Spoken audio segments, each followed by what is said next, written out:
Respondeu Jesus: o meu reino não é deste mundo. E se o meu reino fosse deste mundo, pelejariam os meus servos para que eu não fosse entregue aos judeus. Mas agora o meu reino não é daqui. Disse-lhe, pois, Pilatos: logo tu és rei? Jesus respondeu: tu dizes que eu sou rei. Eu para isso nasci e para isso vim ao mundo, a fim de dar testemunho da verdade. Todo aquele que é da verdade ouve a minha voz. Disse-lhe Pilatos: que é a verdade? E conhecereis a verdade, e a verdade vos libertará, disse Jesus. E ainda, respondeu Jesus: o meu reino não é deste mundo. E se o meu reino fosse deste mundo, pelejariam os meus servos para que eu não fosse entregue aos judeus. Mas agora o meu reino não é daqui. Disse-lhe, pois, Pilatos: logo tu és rei? Jesus respondeu: tu dizes que eu sou rei. Eu para isso nasci e para isso vim ao mundo, a fim de dar testemunho da verdade. Todo aquele que é da verdade ouve a minha voz. Disse-lhe Pilatos: que é a verdade? São João capítulo 18, versículo 36, 37 e 38, nós encontramos o que está sendo citado nesse instante. E ainda em São João capítulo 14, versículo 6, Jesus diz: eu sou o caminho, e a verdade e a vida. Ninguém vem ao Pai senão por mim.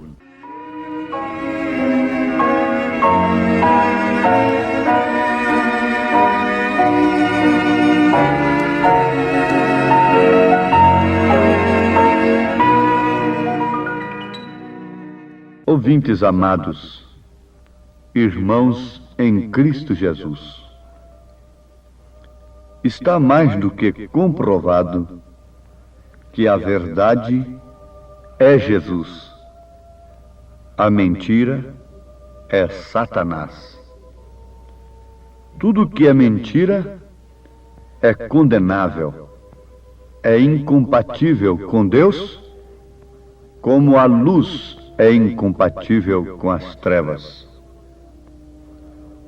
Não podemos, de maneira alguma, pensarmos nos céus, na glória eterna, isto é, estarmos nos céus, vivermos com Cristo na eternidade, sem que vivamos com Ele aqui enquanto estamos nesta dimensão terrena. E ninguém pode dizer que está com Ele, vivendo nele, sem que esteja na verdade. Você pode ser uma pessoa que nunca tenha proferido uma mentira. No negócio, tem cumprido seus tratos fielmente, nunca mentiu para a esposa, nem para o esposo, nem para os filhos, nem para os pais. Mas se você crer numa mentira, você pratica aquela mentira. Estamos falando já no sentido religioso. Queremos chamar a atenção de todos os nossos ouvintes que se praticamos uma religião que não é verdade, então somos mentirosos. Por quê? Estamos praticando uma mentira.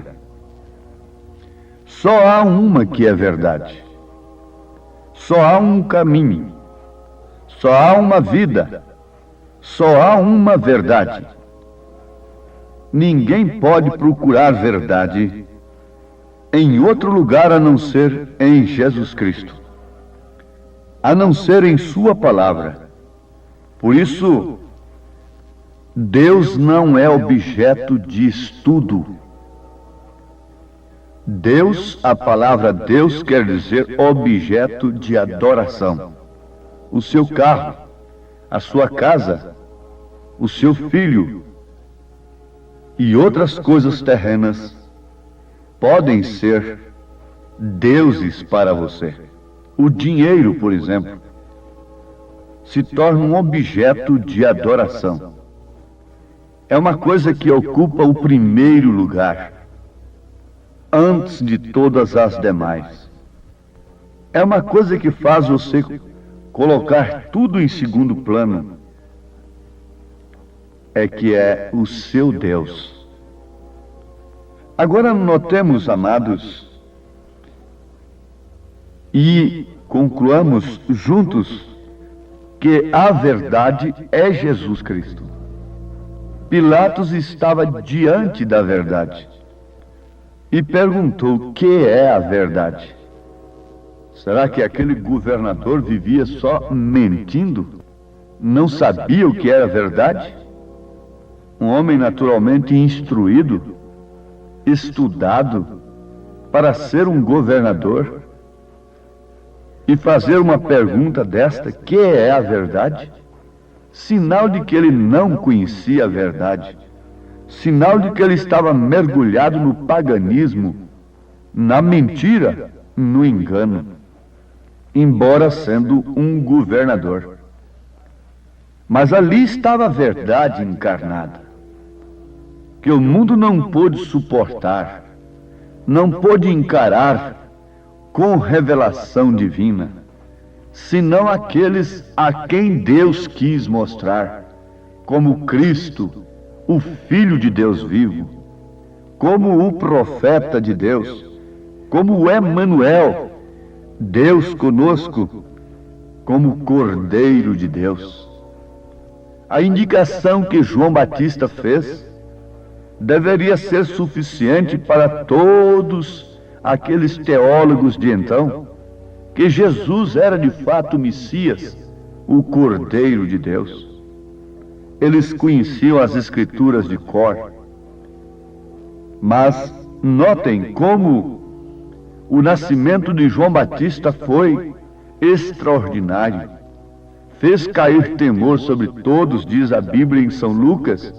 Comece a ler do primeiro capítulo e veja como foi o nascimento de João Batista. Foi uma coisa extraordinária. Zacarias saiu mudo dali de dentro, quando ele oferecia o sacrifício, e todos se maravilharam. Depois eles viram, constataram a maravilha, depois do menino nascido, que ele deu o seu nome, escreveu o seu nome numa tábuazinha. Então a sua língua foi solta. Os sacerdotes, os seus colegas, viram tudo isto, conheciam o nascimento de João Batista, a maneira que ele veio ao mundo. Era um testemunho precursor para eles. Mas, no entanto, quando aquele menino cresceu como um homem extraordinário, desobedecendo, isto é, fora da linhagem de seu pai, indo para o deserto, e apontou a Jesus Cristo como Cordeiro, eles não creram. Naturalmente o tiveram como um louco, como um desviado da linhagem. Ele deveria ser também um sacerdote. Ele deveria ajudar, manter a tradição, e não ser um choque com a tradição, com a lei, com a religião do dia. Mas João Batista indicou a Jesus Cristo como o Cordeiro de Deus, como a verdade, como o caminho, como a vida. Mas quem deu crédito à nossa pregação? Perguntou o profeta Isaías, justamente vendo a cena da cruz, descrevendo todo o sacrifício do Calvário. Antes ele pergunta: quem deu crédito à nossa pregação? E a quem se manifestou o braço do Senhor? A resposta nós encontramos nas Escrituras, reconhecidamente pelos príncipes das sinagogas, reconhecidamente pelos sacerdotes, pelo sumo sacerdote. Esta gentinha que não conhece a lei foi quem deu crédito à pregação do profeta. Foi esta gentinha que deu crédito a esta mensagem. Veja se há no meio deles algum príncipe. Eles respondem: é uma Maria. Se ele fosse de fato um profeta, ele saberia quem está banhando seus pés com lágrimas e ungindo a sua cabeça com óleo. Foi uma Maria Madalena, foi uma mulher pecadora, foi um ladrão crucificado, foi um vendedor de peixe na feira, que disse que ele é Cristo, Filho do Deus vivo. Mas veja se algum príncipe da sinagoga aceitou esta mensagem deste profeta, deste louco que vem aí do campo, dizendo que esse bastardo é o Filho de Deus, é o Cordeiro de Deus. Isso foi o que Jesus recebeu dos homens que tinham conhecimento das Escrituras, conhecimento intelectual apenas. Mas uma coisa é certa, ouvintes, nós temos constatado através das Escrituras que quando Jesus foi crucificado, que rendeu o seu espírito, houve trevas, tudo escureceu, sinal de trevas. Parece que Deus houvera saído da terra. E agora, eles como vitoriosos, se sentiam à vontade. Abafamos aquele burlador. Agora não temos mais quem vem virar as nossas mesas de comércio evangélico. Agora não temos mais quem vem preocupar com as nossas vidas, pregar contra as nossas mulheres, contra o nosso pecado religioso. Por quê? Tapamos a sua boca, usamos todas as forças religiosas e nacionais e o crucificamos. Ei-o na cruz, morto, derrotado. A verdade havia sido crucificada, mas eu tenho exclamado com a minha alma: preguem a verdade na cruz, crucifiquem-na, escarneçam dela, leve-a para o sepulcro, tudo fica escuro. Mas no terceiro dia, uma mulher gritou: ele vive, ele vive, ele vive. Isto quer dizer que a verdade não ficou sepultada. Logo eles tiveram a grande surpresa de saberem que o coxo que mendigava na porta formosa do templo estava andando. Logo eles constataram que a morte de Jesus não pôs fim ao seu ministério, porque ele foi derramado em sua igreja. Depois que as trevas caíram sobre a terra, eles colocaram-no em um sepulcro, na verdade. Ali ele ficou aquelas 3 noites e aqueles 3 dias, mas no terceiro dia ele saiu. Já estamos nos referindo àquele Jeová que nasceu numa manjedoura, aquele Jeová que brincou como criança, aquele Jeová que chorou, que gemeu, aquele Jeová tomando sobre si as nossas iniquidades, tomando sobre si as nossas dores. Estamos constatando cada dia, cada instante, que Jesus é o Jeová do Velho Testamento, é Deus encarnado. Jeová saiu da sepultura. Ele havia dito: derribai esse templo e em 3 dias o levantarei. Na primeira pessoa, quem estava falando ali era o Jeová, que levantaria aquele templo, aquele corpo, e o glorificaria, porque nele habita corporalmente toda a plenitude da divindade. E então Jeová subiu às alturas. Depois Jeová voltou para habitar sua igreja em forma de espírito. Jeová voltou para andar no meio de sua igreja e dar poder ao seu povo. Uma vez mais Jeová veio, e desta vez para ficar em seu povo, em sua igreja. E de novo Jeová curando os enfermos, levantando os mortos, manifestando-se a si mesmo pelo Espírito Santo. Jesus voltou, o Emanuel voltou. Ele é Deus conosco, Ele é Deus sobre nós, Ele é Deus conosco, Ele é Deus em nós.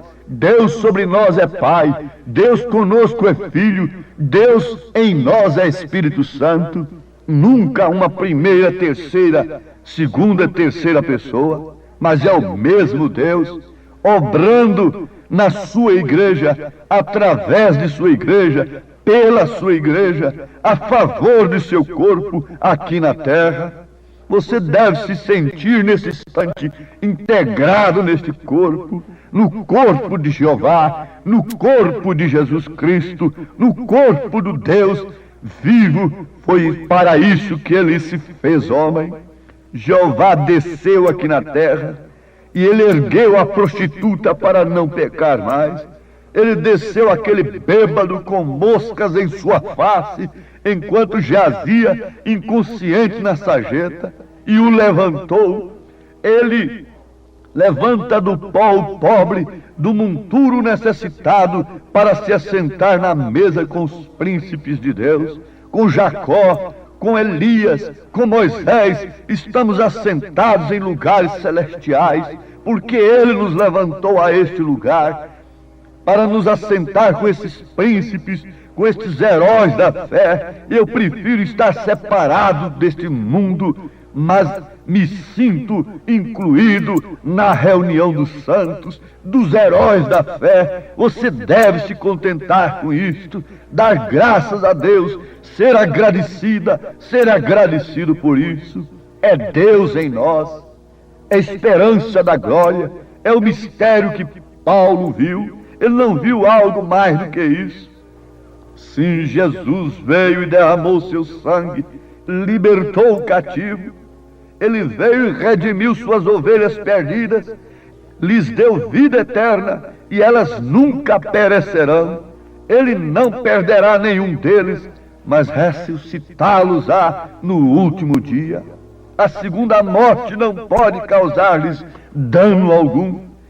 Ela não tem poder sobre eles, sobre os filhos de Deus, no qual Jeová habita, no qual o Espírito Santo habita. Foi para isso que ele derramou seu sangue, para preparar um corpo para si. Porque este corpo pertence ao Cordeiro de Deus e eles seguem-no onde quer que ele vá. Eu peço nesse instante ao meu Deus que complete a luz desta mensagem em cada coração ouvinte. E vamos, irmão, irmã, se ponha de pé, viva como uma resgatada, redimida, um redimido. Quando você olhar para o seu passado, não veja uma prostituta, não veja um bêbado, mas veja o sacrifício de Jesus Cristo, Cristo crucificado, e você crucificado com ele, ouvindo aquelas palavras: hoje mesmo estarás comigo no paraíso. Hoje mesmo serás uma nova criatura. Hoje mesmo você tem uma nova vida, tem morrido para o mundo. Isto é que eu peço a Deus que aconteça com cada ouvinte, em nome de Jesus Cristo. Amém.